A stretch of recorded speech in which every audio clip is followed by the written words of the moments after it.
안녕하세요. 레버리지 랜드에 오신 것을 환영합니다. 2023년 6월 9일 금요일 오늘의 증시 날씨. 잠깐 가렸던 먹구름이 가시고 또다시 환하게 내리쬐는 햇살. 고용 둔화 조짐에 환호한 시장. 다음 주 빅 이벤트를 앞두고 커져가는 기대감. 시장 분위기가 하루 만에 다시 긍정적으로 바뀌었다. 오늘은 어제 크게 상승했던 중소형 종목들이 주춤했던 반면에 고용 둔화 지표에 힘입어 대형 기술주 종목들이 시장 상승을 주도했다.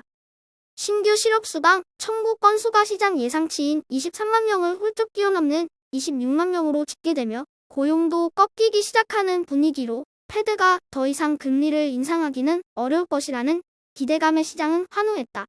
더더군다나 클리브랜드 연은에서 발표한 예측에 따르면 다음 주 CPI 물가지수가 4% 초반까지 급격히 떨어질 것으로 내다보고 있기에 인플레이션도 빠르게 안정을 찾을 것으로 기대되고 있다.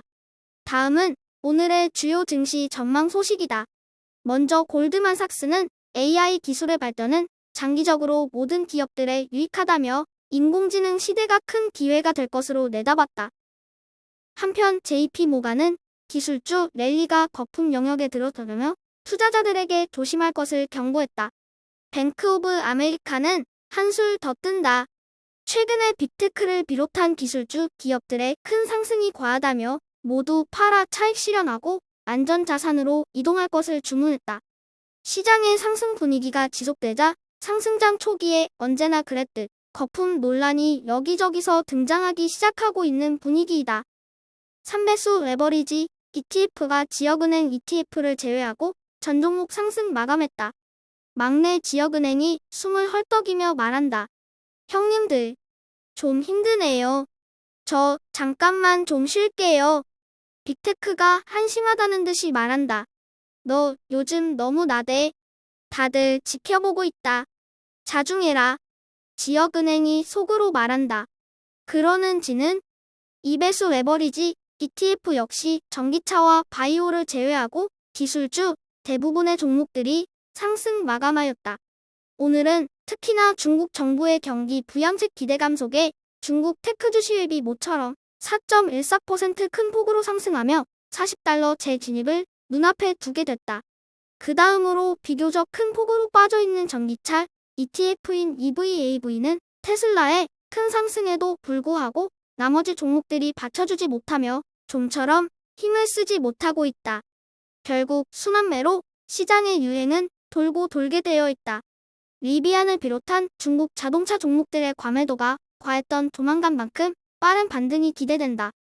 3매수를 역으로 추종하는 곡버스 ETF가 잠깐 숨 좀 돌리는 것더니 오늘은 예상치도 못한 고용 둔화 소식에 또다시 박살났다. 빅테크에게 소심한 복수를 시도하던 곡버스. 단 하루 만에 처참히 짓밟히며 잠자는 사자의 코털을 건드린 꼴이 되고 말았다. 시장의 기대감이 선반영되고 있는 만큼 시장 예상치를 살짝만 미스해도 주가는 하락할 수 있다. 다음 주에 CPI 물가지수에 영혼까지 걸고 있는 곡버스 투자자들이다. 다음은 불즈 ETN의 15개 개별 종목 소식이다. 오늘의 MVP는 만장일치로 테슬라다. 테슬라는 호재가 너무 여러 개라 일일이 다 말하기도 벅찰 지경이다. 중국과의 관계는 훈훈하고 9월에는 사이버 트럭도 생산하기 시작하며 스페인에도 공장을 건설한다고 한다. 그리고 무엇보다도 절대 간과할 수 없는 것이 테슬라의 AI 기술력이다. 본격적인 인공지능 시대를 맞이하여 엔비디아가 가장 먼저 치고 나갔고 그 다음은 테슬라다. 이제 그 다음 타자는 누가 될까? 개인적으로 빅테크 중 가장 조용한 알파벳에 한 표를 던져본다. 진짜 실력자는 보통 겸손하고 조용한 법이다.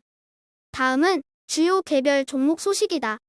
첫 번째 뉴스로 이전에 예고된 바와 같이 어도비가 비즈니스 고객들에게 AI 툴인 파이어플라이를 제공하겠다고 발표했다. 그리고 최근 인공지능으로 가장 핫한 엔비디아는 AI 스타트업인 호이어에 투자한다는 소식이다. 마지막으로 테슬라 소식이다. 테슬라가 중국 정부의 전기차 감면 혜택 연장 발표에 힘입은 실적 기대감에 시간 외 거래에서 10%에 가까운 폭발적인 상승을 보여주고 있다. 욕먹을 각오로 이악 물고 다시 한번 추천해본다. 오늘의 추천 종목으로 스마트팜 기업인 앱하비스트이다. 앱하비스트의 1분기 실적을 살펴보면 매출도 계속 증가하고 있고 손실도 줄어드는 등 분명 개선의 조짐이 보이고 있다. 다만 주가가 여전히 동전주 신세를 면치 못하고 있는 이유는 부채 비율이 높고 현금 흐름이 좋지 못하기 때문이다. 상장 폐지에 대한 두려움으로 인해 최근 중소형 종목들의 상승세에도 불구하고 앱하비스트의 주가는 쉽사리 반등하지 못하며 하락을 거듭하고 있다. 무엇보다도 시장에 스마트팜에 대한 관심이 거의 없다시피 할 뿐더러 만년 적자 기업의 상장 폐지 리스크까지 있는 회사를 누가 거들 거나 보겠는가? 하지만 위기 속에 기회가 있다. 스마트팜은 인류의 미래다. 상장 폐지만 되지 않는다면 앱하비스트는 스마트팜계의 애플이라는 명성에 걸맞게 다시 한번 부활할 수 있으리라 생각한다. 한편으론 악재란 악재는 다 두들겨 맞은 앱하비스트가 여기서 더 나빠질 게 뭐가 있을까도 싶다. 공도 바닥을 튀겨야 올라온다. 추락할 때까지 추락해 있는 미래의 스마트팜 시대를 짊어지고 갈 것으로 기대되는 앱하비스트를 오늘의 템버거 후보 종목으로 강력 추천한다. 시장의 거품 논란이 뜨겁다. 언제나 그랬듯 강 세장 진입 초기엔 이 같은 거품 논란은 통과 1회라고 볼 수 있다. 역사는 언제나 반복된다. 아니, 역사가 아니라 사람이 반복하는 것이다. 참고로 투자 수익의 50% 이상은 전체 기간의 1% 급등 구간에서 발생한다는 것을 되새길 필요가 있다. 단기 급등락을 예측하려 들지 말자. 맞추지도 못할 뿐더러 몸버터 만버리고 생활만 피폐해진다. 내가 이전에 많이 해봐서 하는 얘기다. 돈도 사랑도 쫓아다니기만 해서는 절대로 쟁취할 수 없다. 미래를 예측하고 먼저 들어가서 기다릴 줄 아는 주도적인 투자자가 되자. 레버리지 랜드는 매크로 분석도 할 줄 모르고 시장 예측도 할 줄 모릅니다. 비록 장점이라곤 꾸준함 하나밖에 없는 채널이지만 하락장에서도 상승장에서도 변치 않는 모습으로 항상 여러분과 함께하겠습니다. 감사합니다. 행복한 하루 되세요.